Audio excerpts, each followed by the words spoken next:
When I got right broadside of it, I realized how big this thing was. It was at least 8 feet tall, covered with black hair. If I had to guess, approximately 800 pounds. When these things scream, it's like you're standing in front of a concert speaker. It's been noted as far back as the late 1950s that Bigfoot tends to bang on logs or do something like that. We call it tree knocking. It's very often deployed to let the other Sasquatches in the area know that something has changed, like maybe somebody's come into an area. These stories span dense Oklahoma forests, isolated islands, chilling roadside sightings, and midnight mountain ridges. Each witness saw something massive. Walking, driving, or camping in America's forests feels normal, until the shadows move. Tonight, we're diving into some of the most unsettling Bigfoot encounters ever documented. Snapped trees, eerie sounds, and creatures lurking nearby. Are these coincidences, misidentifications, or undeniable proof of a hidden giant? We often hear stories of Bigfoot vanishing without a trace, disappearing into the forest like a ghost. But no one ever explains how it happens. Could it be camouflage, shadow play, or is there a more advanced, almost supernatural method behind it? This next account might offer a clue. A man and his wife were out for a casual bike ride when things took an eerie turn. They began hearing strange animal noises, like a fox scream, but much deeper, more guttural. At first, he brushed it off. Not being a local, he figured it could be any kind of wildlife. But then, something caught his eye. A tall, dark figure was positioned smartly behind a tree. It wasn't just tall, it was massive. He estimated it stood 8 to 9 feet high, judging by a nearby tree where bark had been scratched off up to that same level. The creature's head lined up perfectly with that mark.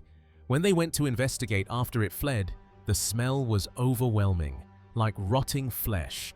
So strong, his wife threw up. He's not claiming it was Bigfoot, but after researching the area, he discovered that sightings there are quite common.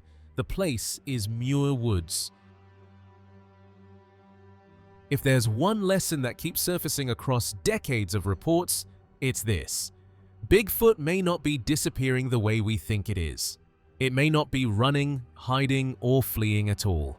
It may simply be standing still, letting the forest do the rest. Camouflage isn't fantasy, it's biology. From insects that mimic leaves to predators that dissolve into shadows, nature has spent millions of years perfecting the art of invisibility. If a large, intelligent primate existed alongside us, especially one adapted to dense forests and rugged terrain, blending in wouldn't be an advantage. It would be a necessity. That Colorado footage forces an uncomfortable realization. The figure only becomes visible because it moves. The moment it slows, it vanishes into color, texture, and light. No cloaking device, no trickery, just evolution doing what it does best. And that raises a far more disturbing question than whether Bigfoot exists. How often have we looked directly into the woods and dismissed what was already there? Tracks are ignored, sounds are rationalized, shapes are written off as shadows or trees. Not because they aren't real, but because our brains are wired to see patterns we recognize. If Bigfoot's greatest defense is camouflage, then the mystery isn't why we haven't captured it on camera. The mystery is how often it's already been caught, and we never knew what we were looking at. Meet the creator behind the YouTube channel Beard Card. Through their videos, they take viewers on immersive journeys into the heart of nature, documenting adventures and the raw beauty of the outdoors. Armed with their camera, they were eager to document whatever mysteries the site had to offer. As they navigated the dense forest, an unexpected discovery brought their adventure to a sudden halt. A nearby sound caught their attention, a rustling that suggested something large was moving through the undergrowth. I can't see it.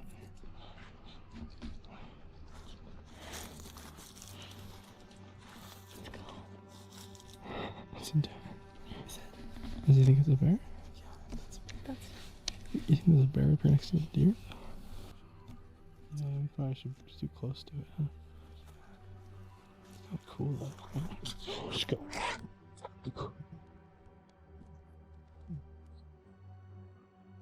Although they immediately recognized the danger and the need to maintain distance, the experience served as a stark reminder of the thin line between awe and peril in the wild.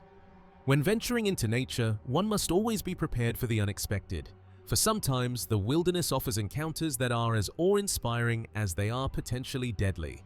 This close call certainly won't be forgotten anytime soon. Yeah, we probably should be too close to it.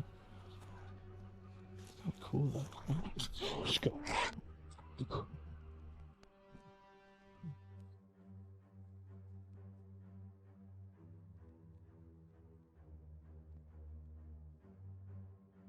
Footage, courtesy Animal Planet. In the bright daylight filtering through the windows, Cliff stepped forward with a calm confidence, his voice carrying just enough urgency to make the room lean in. He thanked everyone for being there, making it clear that this wasn't just another town hall. This was a gathering of the few whose knowledge truly mattered. He offered a special thanks to Mayor Tim Brett for inviting them back for a second time, noting that this meeting had been intentionally kept small and closed to the public. Hi, everybody. Thank you very, very much for coming out. I want to thank you as participants in the town hall. I also want to extend a very, very special thank you to Mayor Tim Brett because he's invited us back here for a second time. This is a much smaller meeting. We didn't open it up to the public because we wanted the people who really knew about information that we'd be able to act upon. Only those with real, actionable information had been invited, and as Matt scanned the room, he knew they had the right people. One man suddenly rose from his seat, the room falling quiet as he introduced himself. "My name's David." A moment later, another stood beside him, Matthew. Their story dated back to last April, on a night lit only by a full moon. The sun had long dipped below the horizon, leaving the woods wrapped in silver light. Without warning, a rock came hurtling out of the darkness and smashed against the side of their car. They turned just in time to catch a glimpse of a massive figure vanishing into the trees behind them. Neither man could explain what they had seen, only that it was enormous, powerful enough to launch rocks, and able to move with unbelievable speed. And it looks like we've got some here. My name's David, My name's Matt. and this happened back last April. The sun had already set, but there was a full moon out. A rock come flying out of the woods and hit the car. And we turned around just in time to see it disappear into the woods behind us. I can't explain what it was. I don't know what it was.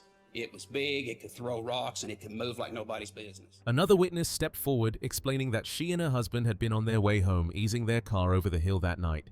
Then, without any warning, a massive figure strode out onto the road, fully exposed in the sweep of their headlights. It was enormous, far larger than anything they could have imagined appearing in their path. And then the sound came, a deep, gut-wrenching roar that seemed to vibrate through the air and settle in their bones. Her voice wavered as she stepped forward, eyes still haunted by the memory.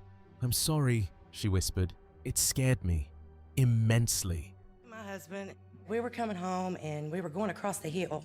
This thing stepped out in plain view on the road. This thing was so big, and the noise it made was gut-wrenching.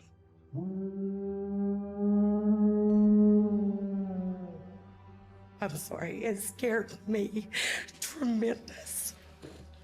I still have nightmares. The encounter had left a mark so deep that even now she was still haunted by nightmares, reliving the terror of that night over and over. Another witness, a man named Matt, leaned forward with a serious expression as he began sharing what he knew about the area. He explained that the national government owns a vast stretch of land there, territory that is completely off limits to the public. Back in World War II, he said, the atomic bomb was built on this very property. Hey guys, my name's Matt Sieber. The national government has a very large piece of property in this area that is off limits to people. Back in World War II, the atomic bomb was built here. Don't cross the fence. Don't go through the gate. You'll be in a lot of trouble. That area, I've had security officers have actually seen things. I've had people contact me where they've seen road sightings. Don't cross the fence, Don't go through the gate, you'll end up in serious trouble. Matt went on to describe how even security officers had reported strange occurrences, and how several people had contacted him after witnessing unusual roadside sightings. He had even discovered actual tracks himself, evidence that something was moving through the restricted area, something that definitely wasn't supposed to be there. The government could tell you if they were willing to. I can get you guys as close to this facility as legally possible. Mayor Tim vetted some great witnesses for us for our town hall meeting, and they each marked their sighting location on a map. But before we go to those witnesses, we have to check out this property across from this top secret base that Matt Sieber's been talking about. This is an enormous sprawl of government land that's completely off limits to unclassified personnel. What do you think? Could all these witnesses be seeing the same thing, or is something else lurking in these restricted woods? Comment below and let us know if you believe these encounters are real. In part 1 of Encounter at the Caves, we followed local psychologist Matthew Johnson into the rugged wilderness of Oregon Caves National Monument, a region better known for tourists than terror. It was here, on a remote trail above the caves, that Johnson claims he had an encounter that would permanently alter the course of his life. To track the animal that he and others believe descended from Gigantopithecus, a 10-foot, 1,000-pound ape that lived side by side with humans more than 100,000 years ago. After his frightening encounter with the creature on a remote trail above the caves, Johnson and his family made their way back to the caves area. Johnson described coming face to face with a massive, upright creature, something he believed was not human and not any known animal. What made the account unusual wasn't just the location, but the witness himself.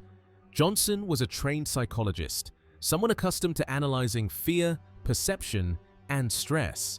According to park staff, when he returned to the main cave area, near the gift shop and chateau, he was visibly shaken. A female park ranger listened as he recounted the encounter and later told fellow ranger John Roth that she believed him. Yes, and she felt the same way that I did, that this person was not making this up. I did find what appeared to be at least one track. It was interesting in that it had a very large print, as you'd expect from his description of the classic 8-foot-tall, flat-faced, humanoid, hairy being.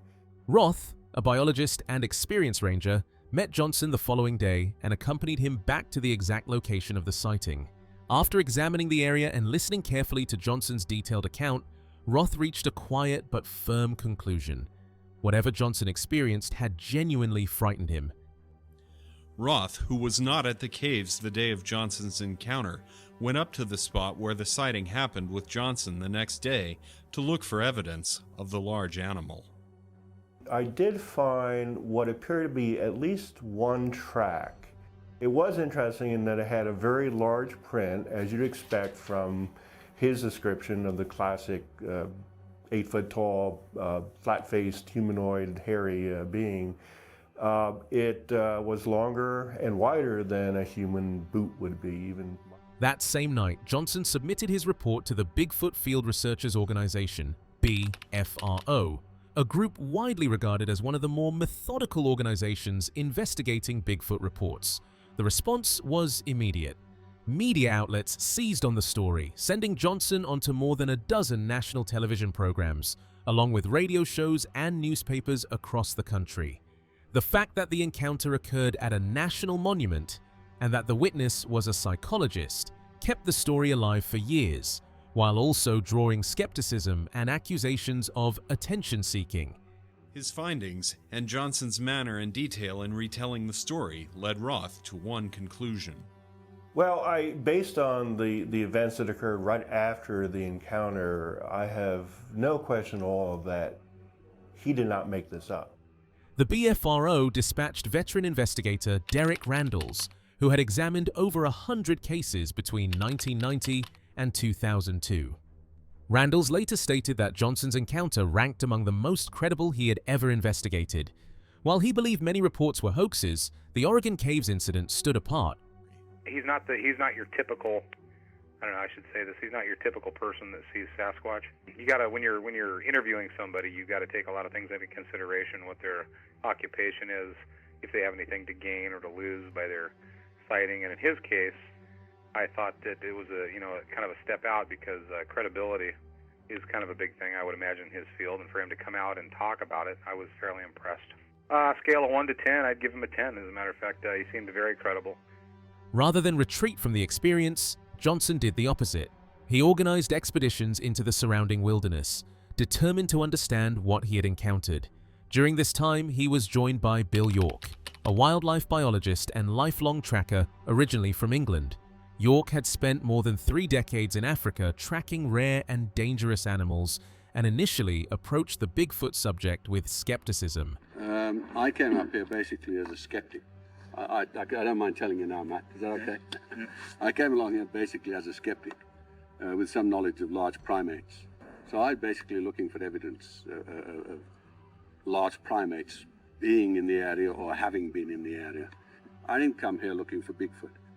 I personally only came here looking for evidence that would suggest that Bigfoot indeed exists and indeed exists in this area. That skepticism eroded during their expeditions.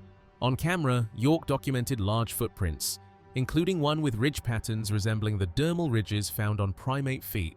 This is a foot cast that we took up in the mountains within a 10-mile radius of the Oregon caves. We followed this set of tracks for a good mile. The track is about 20 inches long, which dwarfs my size 16 shoes.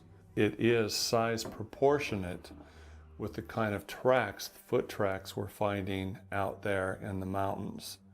My pride and joy is a juvenile track that we got up in the mountains in 2002. When you look closely at this cast, you can see the 5 toes, the padding on the toes. You can see dermal ridges. Another track was discovered on a steep embankment, suggesting a heavy bipedal animal moving confidently through difficult terrain. York's explanations drew on decades of tracking experience, not speculation. And you can see, if you look at it, you can see some little ridges and so on, which you would expect like right there, in the sole of a foot. Yeah. And it looks to me more as if they came and didn't actually sleep or anything here. They just stopped. Little rest and up. Crouched down and probably got a bit of sun or something. You can even see 1 or 2 places where it looks as if a big fat butt sat down. You'd now expect to find something like that there. It looks as if a heel pressed there because that twig is broken there. You see, so it looks as if the heel went around like that. This is the outer side of the foot. Little toe around about here, big toe about here. Now my hand span like that is 10.5 inches. So that's probably a 14-inch span. At night, the group reported hearing unearthly screams near their camps, sounds they could not attribute to any known animal. There's nothing more thrilling than hearing it scream at you in the middle of the night in the pitch black forest, miles and miles away from any kind of help. One such scream was later documented by a USA Today reporter who was present during an expedition. York died in 2002 without ever seeing the creature himself. Much to my surprise, I found masses of evidence that is so equivocal, but is so typical of what you would expect of large primates in this area. Tracks, bedding areas, 1 or 2 little feeding areas, the 3 squatting areas that you mentioned earlier, Bill. So to me, it's been a terrific experience. It's removed my skepticism. But this morning, Matt and I saw some evidence which suggests that they could have even been here last night. Still, he maintained until the end that the evidence suggested at least 2 family groups operating in the region, covering remarkable distances. Johnson, who has not had another visual encounter, says the animals were often announced by a strong foul odor when they approached camp. The area where we had a family group with a adult male, adult female, and a young one. We've hiked up mountainsides following tracks, no trails to walk on. We climb on our hands and knees up mountainsides following tracks that go in 3-4 foot strides like it's nothing to this animal to just walk right up the mountainside. Skeptics continue to argue that such sightings are misidentifications or hoaxes, citing biological and ecological improbabilities. Yet for those who were there, especially seasoned professionals, and our longest set of tracks we followed was 2 miles. Wonderful and big and strong, and we're in their home. When they've come close enough to our camps at night and I got the whiff, you know, and it was affirmed by their growls and their screams associated with the smell. This smell is unlike any other animal out here in the forest. The Oregon Caves encounter remains one of the most unsettling and unresolved cases on record. I could probably hunt Bigfoot 20 times in this area, consciously looking for him and not see him.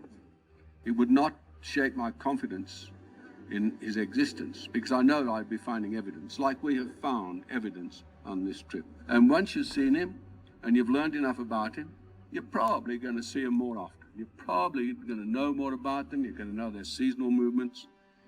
You're going to know what kind of paths they walk along, what sort of places they avoid. And this accumulation of knowledge, one day you're going to say to yourself, my gosh, why did it take me so long to start seeing my first 1 or 2 Bigfoot? One day, if you're persistent enough, seeing Bigfoot will become a reasonably predictable thing. That's my personal view. Meet Clint Josephson, whose life took an unimaginable turn on Labor Day weekend in 1980. Along with his friend Brian Belknap, Clint embarked on what seemed like a typical day of gold prospecting near Oxford Peak in southeastern Idaho. Their journey began with a 4-mile trek up the mountain, an adventure they hoped would yield a few dollars, but instead, it would bring them face to face with an enigma that has haunted them ever since. From the very beginning, something felt off. Their horses were unusually skittish, reacting to an unseen presence. Then, an eerie, non-human scream pierced the quiet mountain air, sending shivers down their spines. We got to here, there had been about 8 to 10 logs, probably 25 to 30 feet long, maybe a little longer than that. When we got here, the logs no longer existed. They were just pulverized. They'd just been shredded. And we took it for granted that a bunch of bears or a bear had been in here and grubbing the grubs out of these logs because they were just shredded, just tore to pieces. As they arrived at a clearing, they found massive logs, once 25 to 30 feet long, completely smashed and shredded by an unknown force. Although Clint first thought a bear caused it, the level of destruction was unsettling, and their horses became extremely nervous and refused to move through the area. We tried and tried and tried to even get off the horses and lead them through to get over to the trail that goes up the hillside over here, and they refused to go. They got really super nervous in this area. Later, while searching for gold on the mountain, Brian noticed something moving on the hillside. As I was sluicing, Brian came over to the fence and yelled down to me, "Joseph, let's get the hell out of here." So I hurried and grabbed the sluice box and pulled the burlap out of it and prepped it to take off. By that time, he was down here. We loaded everything onto the horses. I had to hand my shovel and stuff to Brian. He took the shovels and started across the creek. I got on my horse and started to go, and it decided it wanted to drink. Coming directly down an open area, he saw it, a Bigfoot. And it stopped and put its nose down in the water, was getting a drink, and I felt like something was looking at me. I turned and looked over my shoulder, and as I did, coming right down this open area right here where these deadfall are now, is where I saw Bigfoot. It walked steadily towards him, and as it drew closer, Clint could discern details. A burr stuck in its chest hair, a smear of something on its face, whether blood or fruit. And as he got within about 20 feet of me, the horse apparently smelled him, and that's about the same time I smelled him. And it was a very putrid odor. And the horse didn't bother him to raise his head, he just took a lunge and went across the creek. And meanwhile, at that time, I had yelled to Belknap, "We got to get out of here," and he had seen my face for just a brief second through the shrubbery, and he said that my face was just white. Clint's experience remains vivid, and for those who disbelieve, he simply states what he saw. Those people that are disbelievers, I would just say, you know, you can have your beliefs. That's up to you. What I saw, I saw. Is Josephson's account credible? Our team was convinced he saw something truly extraordinary. Later, we'll return to Oxford Peak to meticulously check out his story, verify his claims, and search out the creature Clint Josephson says he encountered. Clint Josephson is far from alone. He's just one in a long line of individuals who claim to have seen the creature we call Bigfoot. Footage courtesy Small Town Monster. Justin SMA, an electrician as well as an avid hunter and fisherman from California, had spent his entire life outdoors. He had never given the Sasquatch topic a second thought. He hadn't heard much about Bigfoot, nor did he realize people considered it a real possibility. But at 24 years old, during a routine hunting trip in a new area of the Sierras with a friend, he experienced something he now believes was a Bigfoot. I'm Justin Smea. I'm an electrician or a hunter-fisherman from California. What was your introduction to the Sasquatch topic? I had been hunting and fishing my whole life. I had never heard anything about Bigfoot. I didn't know that people thought that was a real thing. So when I was 24 years old, and me and my buddy were on a routine hunting trip to a new area in the Sierras, and we encountered what I believe was a Bigfoot. From the moment they stepped into the mountains, Justin could tell the day was different. The Sierras felt alive, charged almost, as if every ridge and valley was in motion. Deer slipped through the trees in nearly every direction they turned. Elk drifted across distant meadows, and antelope cut swift paths through the brush. It was the peak of the migration, a fleeting window when the wilderness seemed to overflow with life. For Justin and his buddy, it felt like one of those rare golden days hunters talk about for years. Success suddenly seemed inevitable. Opportunities like this came maybe once a year. Hunting often meant long stretches of waiting and empty-handed walks back to camp, but on days like this, Justin sometimes managed to tag a couple of deer, and if fortune truly favored him, even a bear. So we were on this hunting trip, and it was a really good day. It was one of those days where you're seeing a lot of deer. Everywhere we went, we saw deer, we saw elk, we saw antelope. It was like the peak of the migration. Everything was moving through. And we knew that we were going to get our animal probably. This is something that, you know, happens like maybe once a year where you're actually going to be successful. Like you go hunting all the time. It doesn't mean you go killing all the time. And it doesn't mean like I'm only successful like once or twice briefly in a year. I might get a couple deer and then I might get a bear if I'm lucky. The following afternoon, around 4 o'clock, something sudden caught Justin's eye. Both he and his friend noticed the movement simultaneously as their truck rolled along the winding forest road. Justin instinctively turned, scanning the dense tree line, and there it was. A large, imposing figure, covered in dark, matted hair, moving with surprising speed and fluidity through the underbrush. At first, he assumed it must be a bear and even called it out to his friend. But as his gaze locked on the shape, the proportions didn't match any animal he knew. The broad shoulders, long arms, and upright bipedal posture left no doubt.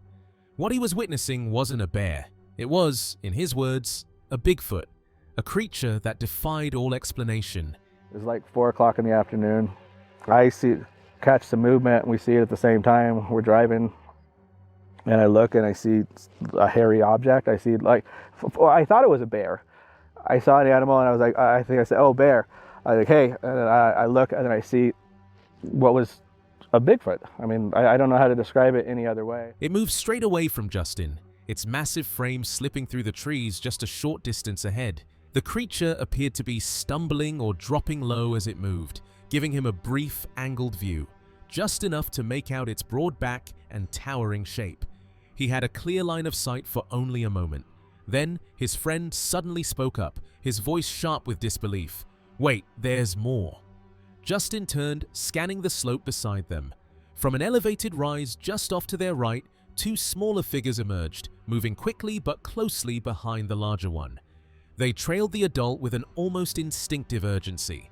The larger creature, which Justin believed at the time to be a male, was enormous, easily the biggest of the group. The two young ones, noticeably smaller, followed it in a tight, hurried line. Actually, it was right here, because it was on a little bit of a berm. And was it facing you, or was it? Yeah, so like when we see it, we saw some movement, and then like it's like right here, and all of a sudden it comes to about right here, and it like just looks like this. It doesn't have like a, but it's like this. It's, then we see it move. You see it move, and kind of like its body language is like this, whatever this means. I don't know. To me, it looks like don't shoot. When the cameraman asked whether he had been afraid, Justin explained that the experience was undeniably terrifying. Encountering an animal, or whatever it was, that he couldn't immediately identify shook him to his core. In that moment, his adrenaline surged, sharp and overwhelming. There was a rush of excitement, a sense of something extraordinary unfolding right in front of him. But actual fear, he admitted, wasn't the dominant emotion. It was more shock and awe than anything else. Well, it was like a terrifying thing to see like a animal or a thing that you don't recognize. So at the moment, my adrenaline was definitely going, like real good. There was excitement. I don't know that there was fear. After witnessing a massive adult and two smaller ones moving through the Sierras, what do you think Justin saw that day? A known animal behaving strangely, or a true Sasquatch family? Footage courtesy DMAX UK. Renee and Matt, the BFRO investigators, set out to meet Jenna, a young woman who had been jogging near her home when she witnessed a tall, hairy figure standing at the roadside, seemingly watching her. They wanted to examine the location firsthand and hear Jenna's account directly.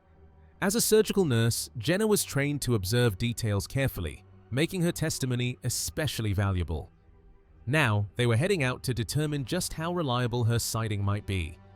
So now Renee and I are going out to meet Jenna. She was the young woman who was jogging near her home when she saw this big, tall, hairy thing standing on the edge of the road, apparently looking at her.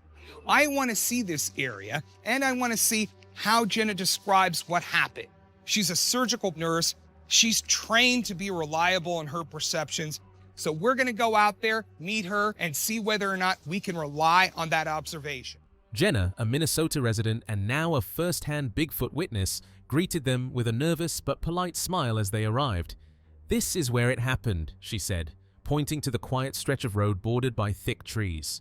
She explained that she had started her run from home and followed the route for about 2 miles. Partway through, she began to feel an odd tension in the air, as though someone, or something, was watching her. When she finally looked over her shoulder, she saw it clearly. A towering, human-shaped figure covered in dark hair. It stood at the edge of the road, motionless, its posture suggesting it was focused entirely on her. The sight had frozen her in place, leaving her unsure whether to run, hide, or simply stare back. Hey, Jenna. Hello. So this is where it happened, eh? Exactly. This is where I was, at least. Can you run us through the paces? Yeah, so I had started out from home, and I ran 2 miles that way. It kind of felt like I was being watched. When I looked back, it was very tall. It was basically a human, but hairy, and it was just standing there, like, just watching me. Jenna admitted she hadn't known how to react in the moment. Shock took over, and she simply kept running. She pointed to a large branch jutting out above the road, explaining that the figure had stood nearly as tall as that. Later, when she told her mother about the encounter, she tried to describe it. How it wasn't a bear, yet wasn't fully human either, but something that seemed like a mixture of both. Her mother had listened quietly before offering the only explanation that seemed to fit. Then it must have been Bigfoot. I didn't know how to react. I was in shock, and I just kept running. It was as tall as that branch that sticks out. And I was talking to my mom. I was saying, it wasn't a bear, it wasn't a human, and it's like a mixture of the two. And she's the one who said, well, it's gotta be Bigfoot then. The investigator decided to head down the road to get a closer look. Jenna had been adamant about using a particular branch along the tree line to estimate the creature's height. To provide a sense of scale, she volunteered to stand at the spot herself. Was it aligned with the top of the branch or the bottom? Ranai asked. At the top of that cluster, Jenna replied. Standing there, the investigator noted, "I'm 6 feet tall, the branch is about 4 feet, plus another foot for my arm." She paused, calculating. "So we're talking roughly 11 feet, Jenna." Jenna was adamant that she used a particular branch along that tree line to estimate its height. So I volunteered to run down there and stand there myself to give scale. Was it at the top of it, or was it lined up to the bottom of the branch? It would be at the top of that cluster. All right, guys, I'm 6 foot. The branch is 4 foot. You need to add a foot for my arm. So you're talking about 11 feet. Matt, the investigator, trying to process what she had seen. "That's a tall creature," he said. "There's no way it was just a person. Definitely not a bear." He recalled that people in the area had reported unusually large figures before, so what Gina saw wasn't entirely unprecedented. Still, the image of the towering, hairy figure remained vivid in her mind. "I'm certain of it," she insisted. "It was a Sasquatch. There's no question in my mind." That's a tall critter, and I would tend to think that that kind of puts it way out of the realm of it being a person. Certainly not a bear, but it's not unknown. People have seen very tall ones up here. Well, I definitely think it was a Sasquatch. There's no question in my mind now. Definitely not. Cliff made his way down the dusty road to meet another witness, Lorraine, whose account had stood out at the town hall meeting the night before. Lorraine, a down-to-earth farm girl, had seen something startling: a massive, hair-covered figure peering into the windows of an abandoned trailer. In this area, Sasquatches were unusually bold, sometimes appearing in daylight and even approaching homes. Cliff wanted to see exactly where Lorraine had spotted it, estimate its size, and determine the distance, hoping to separate what she had truly seen from anything that might be mistaken for something else. Today I'm meeting with Lorraine, one of the witnesses from our town hall meeting last night. Lorraine is a down-to-earth farm girl. What she saw was a large, hair-covered figure peering into the windows of an abandoned trailer. Sasquatches in this particular area seem to be very bold. They're out during the day, and we have numerous reports of them actually peeking in windows. I want to see how big this thing was and what distance she saw it at in case there's a misidentification. Lorraine recalled the drive toward Moose Lake, the memory still vivid. She remembered seeing a few cars parked along the roadside and then glancing over to spot it, a massive, hair-covered figure. She remembered how it had one hand pressed against the side of a window, peering inside like a curious onlooker. Then, slowly, it had turned and looked directly at her, and the image of that gaze had stayed with her ever since. Well, I was heading to Moose Lake, and I saw these cars. Then I glanced over there, and I saw that thing. He had his hand on one side of the windows, and he was kind of looking in there, like a nosy person. Then he turned, and he kind of looked this way. Let's go over to the trailer, and I can take some measurements and try to figure out how big that guy you saw He was big. Well, let's go take a look. Sure, fine. Lorraine pointed toward the trailer as she revisited the memory. "He was at that middle window," she said, indicating the spot. "Right there. He was looking in from this side. His head came almost right up to that dark edge near the top." Cliff measured the height carefully. "That's about 108 inches, he concluded. "Roughly 9 feet tall." Lorraine nodded, still astonished. "I knew he was big. Awfully big. And his head..." She traced the size in the air. 19, maybe 20 inches from chin to crown. "I've never seen anything that huge in my entire life," she uttered. That middle window there. So he's looking in on this side. Yeah, he was looking right there. His head was just about right up to that black or brown ledge up there. Wow. That was 108 inches or 9 feet tall. God, I thought he was awful dang big. He's awful dang big, yeah. Big head. Can you imagine that? 19 or 20 inches from chin to the he was top big, of the head. He was huge. I never saw such a huge thing in my life.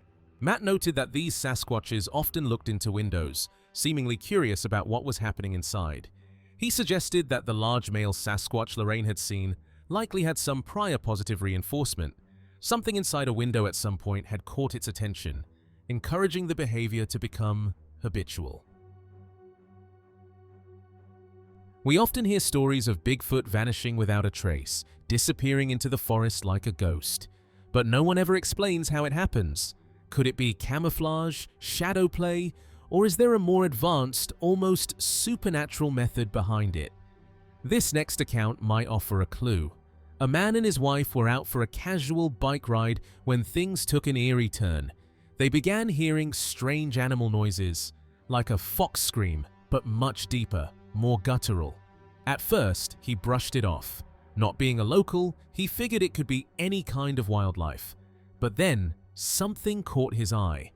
A tall, dark figure was positioned smartly behind a tree. It wasn't just tall, it was massive. He estimated it stood 8 to 9 feet high, judging by a nearby tree where bark had been scratched off up to that same level. The creature's head lined up perfectly with that mark. When they went to investigate after it fled, the smell was overwhelming, like rotting flesh. So strong, his wife threw up. He's not claiming it was Bigfoot, but after researching the area, he discovered that sightings there are quite common. The place is Muir Woods. If there's one lesson that keeps surfacing across decades of reports, it's this. Bigfoot may not be disappearing the way we think it is. It may not be running, hiding, or fleeing at all. It may simply be standing still, letting the forest do the rest. Camouflage isn't fantasy, it's biology. From insects that mimic leaves to predators that dissolve into shadows, nature has spent millions of years perfecting the art of invisibility. If a large, intelligent primate existed alongside us, especially one adapted to dense forests and rugged terrain, blending in wouldn't be an advantage. It would be a necessity. That Colorado footage forces an uncomfortable realization. The figure only becomes visible because it moves. The moment it slows, it vanishes into color, texture, and light.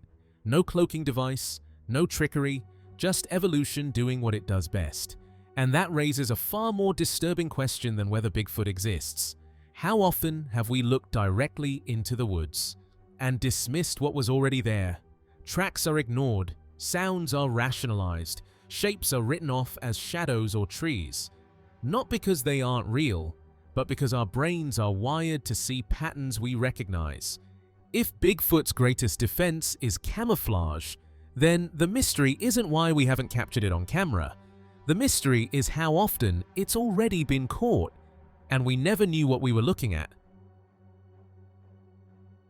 And we went down and cruised around looking at the property with a guy named Mike Johnson. We hiked down the main hill there, and we got down by the river, and we kind of were following the river along.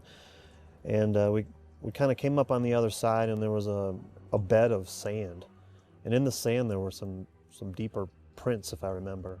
Signs that suggested intelligence rather than random predation. On their first visit, a trail camera was set near the creek. When they returned, footage courtesy a flash of beauty Bigfoot revealed. Dr. Jeff, an anthropologist, anatomist, and biologist with a deep interest in primate evolution, explained that several competing hypotheses exist regarding the true nature of Sasquatch. Approaching the subject from his scientific perspective, he found certain pieces of evidence especially compelling. Evidence that, to him, pointed toward the creature being a large, bipedal primate. The idea of another primate species sharing that same form of locomotion, living alongside humans, offered a rare and intriguing opportunity for comparison and deeper understanding of that adaptation.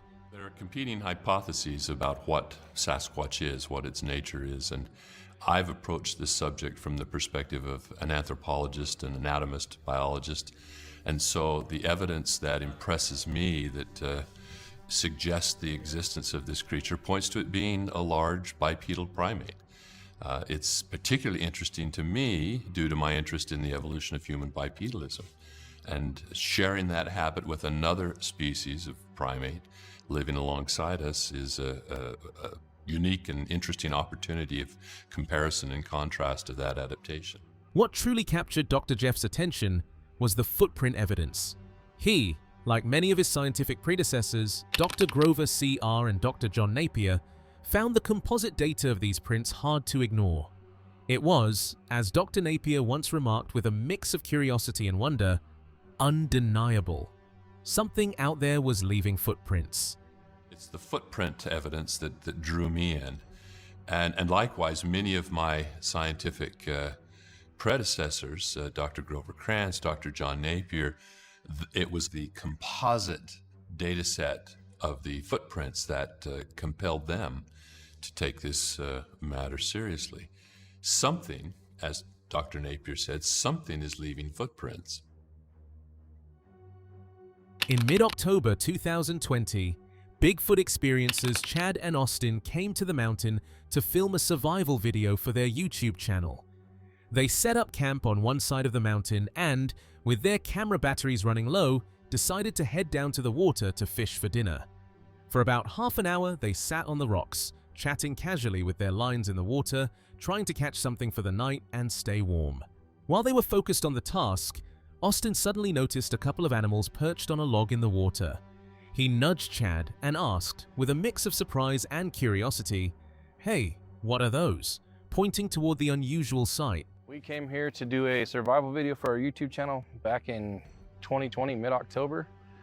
We set a camp up on this side of the mountain. We had turned our cameras off, our batteries were running low. We came down here to fish for some dinner. We spent a good half an hour down here on these rocks, just chit-chatting with the line in the water and just trying to make ends meet for the night. Yeah, just trying to get something to eat, trying to get warm, get some food.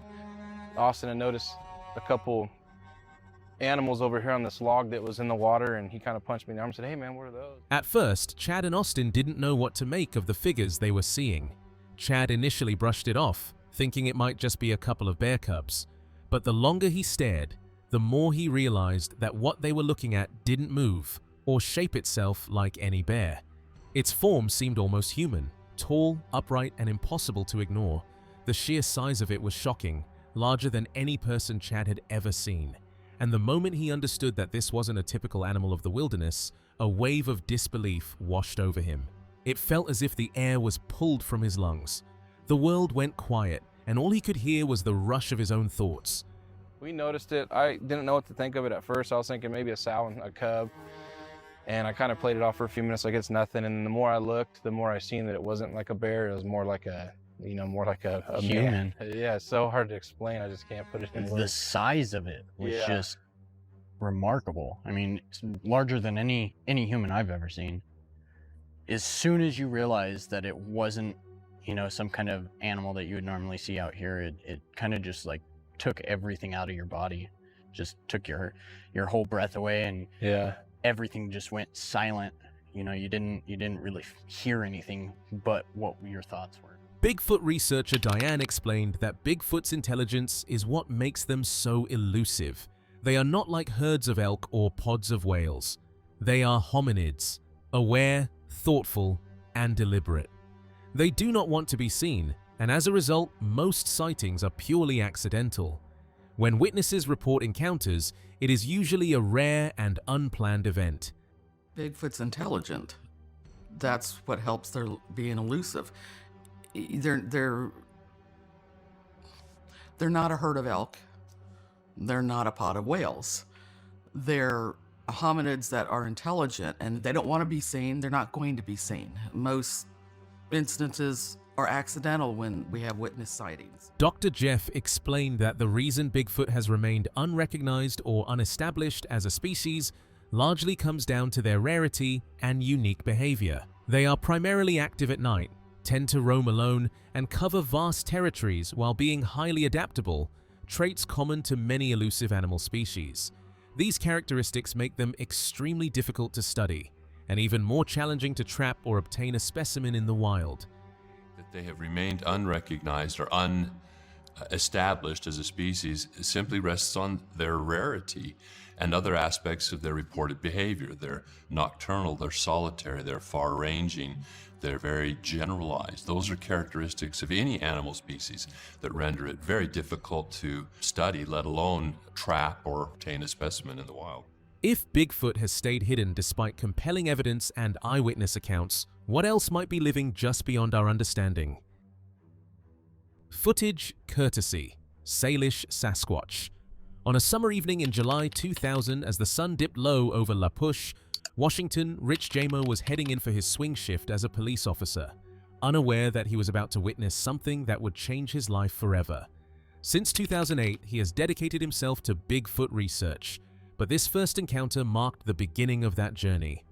Before diving into the world of the unknown, Jamo had served in the Marine Corps Reserves and spent 15 years in law enforcement, leaving the force in 2012. As he made his way down the winding road about 75 yards ahead, a massive figure suddenly stepped out from the dense brush along the ocean side. Related incident that I had was I was a cop working in La Push, Washington in the year 2000. It was July. I was coming into work on the swing shift about 7 p.m. I was driving down onto the reservation where I came around the corner at Second Beach on La Push Road where you're coming down into the lower reservation, and there's kind of a straight stretch from that parking area where the trailhead to Second Beach is, where you head down towards Lonesome Creek, and there's a fish hatchery on the right and the Lonesome Creek store on the left. Towering and unmistakably powerful, it moved with surprising agility, crossing the road directly in front of him. The figure continued until it reached the fence line at the edge of the Lum Creek Fish Hatchery, where it paused for just a moment before disappearing entirely into the thick, tangled salmonberry bushes. The suddenness and size of the creature left an unmistakable impression on him, a moment that would linger in his memory for years to come. And I just pulled in my driveway, and immediately when I stepped out of my car, I got like a volume 10, like maximum volume, high-pitched Sasquatch scream that came from right here. And I was in the driveway right there when it happened. So, I mean, parked in front of that garage door. So that's how close it was. I mean, it was right on top of me. And so I basically just acted like it didn't happen and just walked right into the house and went inside. The creature was unlike anything he had ever encountered. It moved upright on two legs, towering at an estimated 8 feet in height and weighing between 800 and 1,000 pounds. Its massive frame was covered in thick, dark hair, a deep brown that appeared almost black in the dim light. Every movement conveyed immense strength, yet it carried itself with an unsettling quietness, leaving no doubt that this was a being far beyond any ordinary animal he had ever seen. He struggled to make sense of what he had just seen, trying to fit the creature into some familiar category, some logical identification box, but nothing matched. What he witnessed didn't seem possible. Part of him immediately recognized what it was, yet his mind refused to accept it. For a few intense moments, he wrestled with the impossibility until the truth settled in. He had just seen a Bigfoot. After the incident, and even once or twice before, they were definitely in here. I heard them like jump down off of like something and take off running on 2 feet, but I didn't see them go through the brush and stuff right in this area right out here. Camera on this tree pointed back towards right here. And so I was going through on this camera and I had like a ring of 25 keys. Shock and excitement hit him at the same time. His heart was racing, his thoughts spinning, but he still felt a sense of safety inside the car.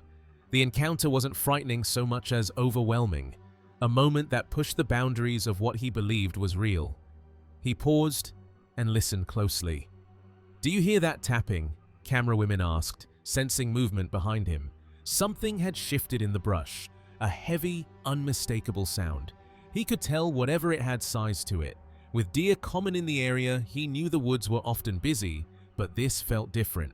When they started researching the site, and somehow they tracked down 10 different people from this island that had had sightings right in this road right down here, right in the main road, over like a 10-year span, right?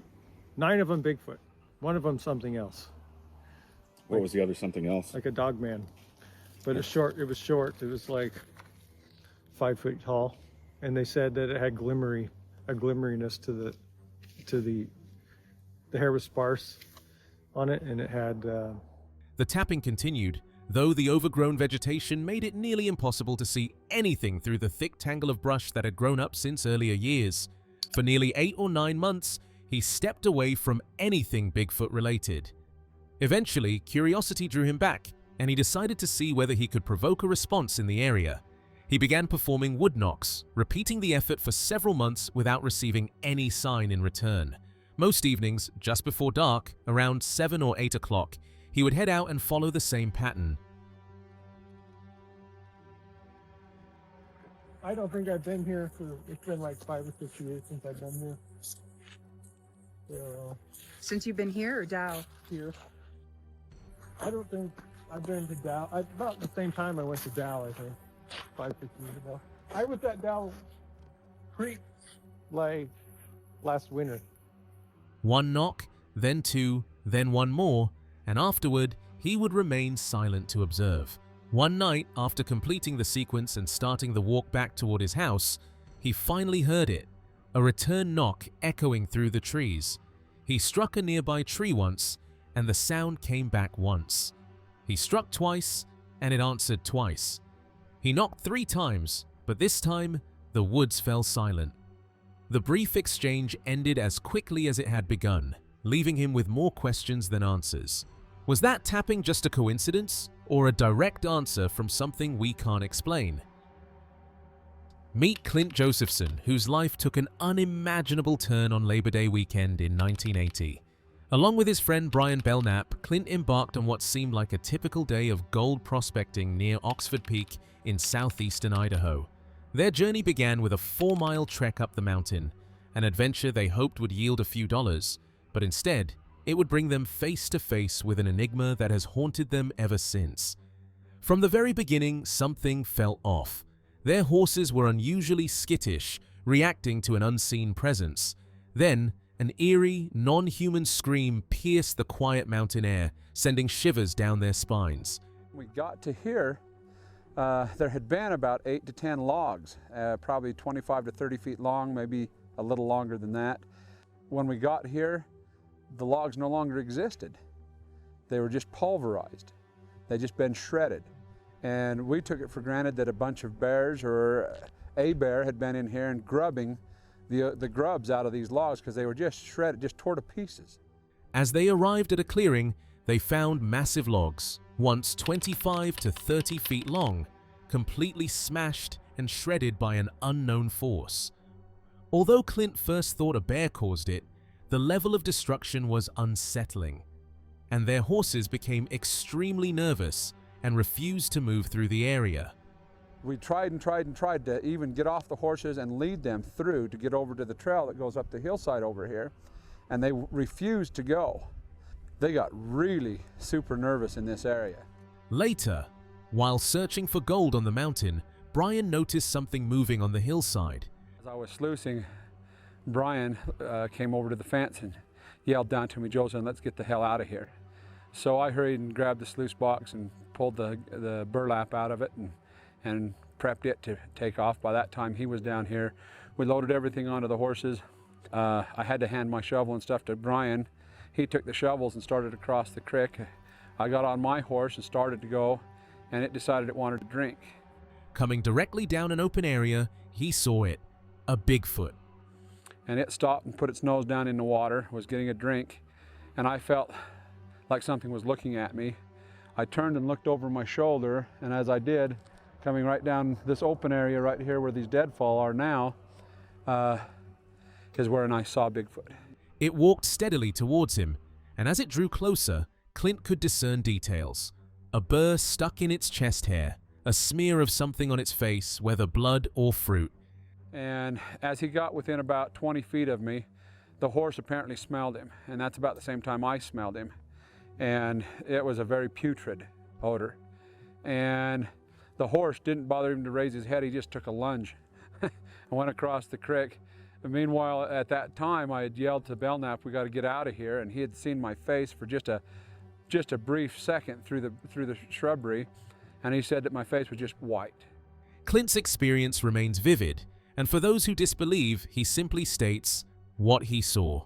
Those people that are disbelievers, I would just say, you know, you can have your beliefs. That's up to you. What I saw, I saw. Is Josephson's account credible? Our team was convinced he saw something truly extraordinary. Later, we'll return to Oxford Peak to meticulously check out his story, verify his claims, and search out the creature Clint Josephson says he encountered. Clint Josephson is far from alone. He's just one in a long line of individuals who claim to have seen the creature we call Bigfoot. 6 encounters, 6 forests, 6 mysteries that refuse to leave the shadows. Tonight, we've seen what hides just beyond the edge of the familiar, but the question remains, how close is it to you right now? The forests are watching, and some secrets are far from finished.